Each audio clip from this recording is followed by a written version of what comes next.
Porque no solo de pan vive el hombre, sino de toda palabra que sale de la boca de Dios. Por este motivo nos encontramos todos los días necesitados y esperanzados de ser reavivados en la palabra del Señor. Hoy nos detenemos en el capítulo 9 del libro de los Hebreos, a través del cual el apóstol San Pablo nos muestra todo el papel y el ritual del santuario y la obra de Jesucristo como nuestro sacerdote. Pero antes pedimos la bendición de Dios a través de la oración. Padre nuestro que estás en los cielos, te pedimos que nos bendigas al meditar en tu palabra, que podamos hacerlo en tu presencia y ser conducidos por tu Espíritu. Lo pedimos y lo agradecemos en el nombre de Jesús. Amén. El capítulo 9 de Hebreos nos introduce de esta manera el tema del santuario y los oficios de Jesucristo como nuestro sacerdote. Ahora bien, el primer pacto tenía sus normas para el culto y un santuario en la tierra. En efecto, se habilitó un tabernáculo de tal modo que en su primera parte se llamaba el lugar santo, estaba el candelabro, la mesa y los panes consagrados. Tras la segunda cortina estaba la parte llamada el lugar santísimo, el cual tenía el altar de oro para el incienso y el arca del pacto, toda recubierta de oro. Dentro del arca había una urna de oro que contenía el maná, la vara de Aarón que había retoñado y las tablas del pacto. Todos los muebles del santuario, tanto en el lugar santo como en el lugar santísimo, de la misma manera que los sacrificios y las ofrendas, tenían como objetivo ilustrarnos el papel de Cristo y su proyecto salvador para redimirnos de nuestros pecados. Los muebles, los sacrificios, el ritual, todo apuntaba a ilustrar la obra redentora y salvadora de Jesús. Versículo 6. Así dispuestas todas estas cosas, los sacerdotes entran continuamente en la primera parte del tabernáculo para celebrar el culto. Pero en la segunda parte entra el sumo sacerdote únicamente y solo una vez al año, provisto siempre de sangre que ofrece por sí mismo y por los pecados de ignorancia cometidos por el pueblo. Era una manera simbólica pero gráfica de decir los pecados de las personas serán transferidos a través de aquel sacrificio y quedaba contaminado ese santuario. Y una vez al año se producía la purificación del santuario cuando el sumo sacerdote oficiaba por sus propios pecados y por los pecados del pueblo. Con esto el Espíritu Santo da a entender que mientras siga en pie el primer tabernáculo, todavía no se habrá revelado el camino que conduce al lugar santísimo. Esto nos ilustra hoy día que las ofrendas y los sacrificios que allí se ofrecen no tienen poder alguno para perfeccionar la conciencia de los que celebran ese culto. No se trata más que de reglas externas relacionadas con alimentos, bebidas y diversas ceremonias de purificación válidas solo hasta el tiempo señalado para reformarlo todo. Y ese tiempo señalado de rituales y de sacrificios fue la muerte del Hijo de Dios. Cuando Jesús murió, ya no era necesario seguir sacrificando corderos. Aquellos corderitos simbolizaban al Cordero de Dios que llevaría el pecado del mundo. Pero así como hay una obra en el santuario de purificación, de juicio, el santuario del cielo también sería purificado por la misma obra de nuestro Señor. Versículo 11.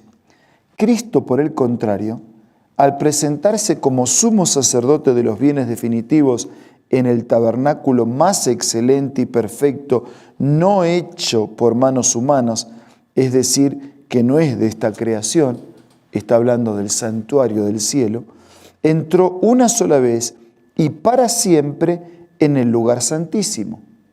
Pero no lo hizo con sangre de machos cabríos, de becerros, sino con su propia sangre, logrando así un rescate eterno. No entró con sangre prestada, entró con sangre propia, la que él mismo derramó como Cordero de Dios ofrecido por nuestros pecados. Versículo 13. La sangre de machos cabríos y de toros y las cenizas de una novilla rociadas sobre personas impuras las santifican de modo que quedan limpias por fuera.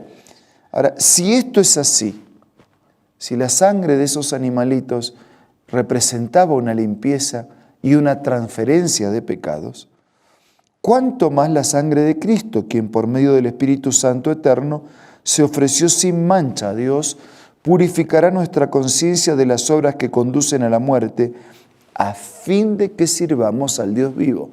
Y aquí está el propósito: somos purificados de nuestros pecados para ser rescatados de la muerte y para servir al Dios vivo, el que nos redimió. Por esto Cristo es mediador de un nuevo pacto, para que los llamados reciban la herencia eterna prometida, y ahora que Él ha muerto para liberarlos de los pecados cometidos bajo el primer pacto. En el caso de un testamento, utiliza ahora la ilustración de un testamento, es necesario constatar la muerte del testador. El testamento solo adquiere validez una vez que el testador murió y no entra en vigor mientras vive. De ahí que ni siquiera el primer pacto se haya establecido sin sangre. Después de promulgar todos los mandamientos de la ley a todo el pueblo, Moisés tomó la sangre de los becerros junto con agua, lana escarlata, ramas de hisopo y roció el libro de la ley y a todo el pueblo, diciendo: esta es la sangre del pacto que Dios ha mandado que ustedes cumplan. De la misma manera roció con la sangre el tabernáculo y todos los objetos que se usaban en el culto, que representaban a Cristo, su sacrificio, su entrega, su compromiso. Jesús es el pan, Jesús es la luz. De hecho, la ley exige que casi todo sea purificado con sangre, porque sin derramamiento de sangre no hay perdón. O sea, cuando Jesús muere, adquiere el derecho legal de ser justo y al mismo tiempo ofrecer su misericordia. Por eso, sin su muerte, no habría existido la paga del pecado y no habría de parte de Dios un derecho legal y misericordioso de justificarnos y de perdonarnos. Por eso dice: sin derramamiento de sangre no puede existir perdón.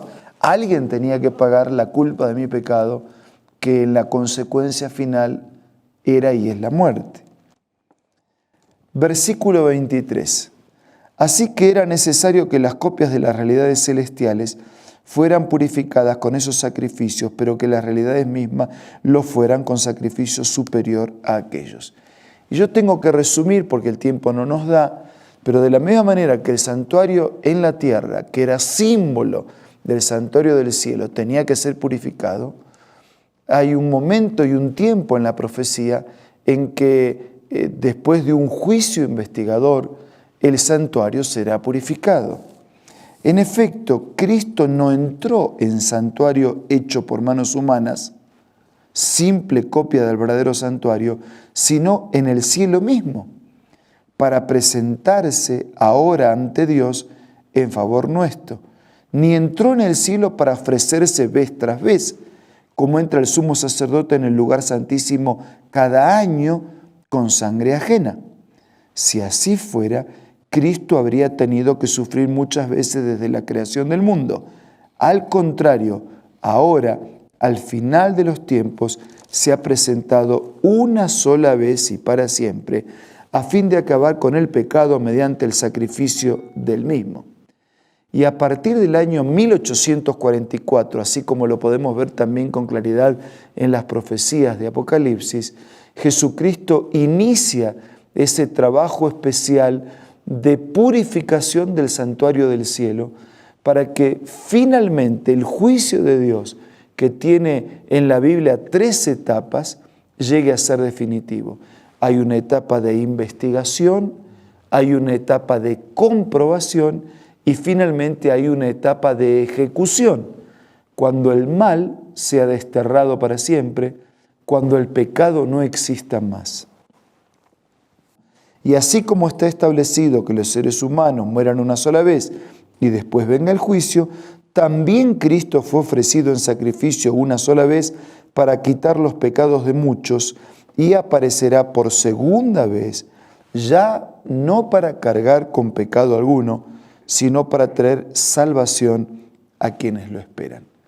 Y a través de este mensaje, el apóstol San Pablo nos está diciendo que Jesús murió por nosotros, que intercede por nosotros, que el santuario será purificado de nuestros pecados y que el mismo que murió y el mismo que intercede, que actúa como nuestro mediador, va a regresar. Este es el único pasaje de la Biblia que une las dos venidas de Cristo. Cristo fue ofrecido en sacrificio una sola vez para quitar los pecados de muchos y aparecerá por segunda vez sin relación con el pecado para salvar a los que le esperan. Él viene porque murió y porque murió va a venir. Mientras tanto intercede para limpiar nuestra vida de todo pecado, para purificarnos y para prepararnos para su reino. Aceptemos este amor maravilloso y hagamos válido para todos el sacrificio de Jesús en nuestro favor. Ahora vamos a orar.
Padre nuestro, queremos suplicarte que nos bendigas y nos asistas con tu Espíritu.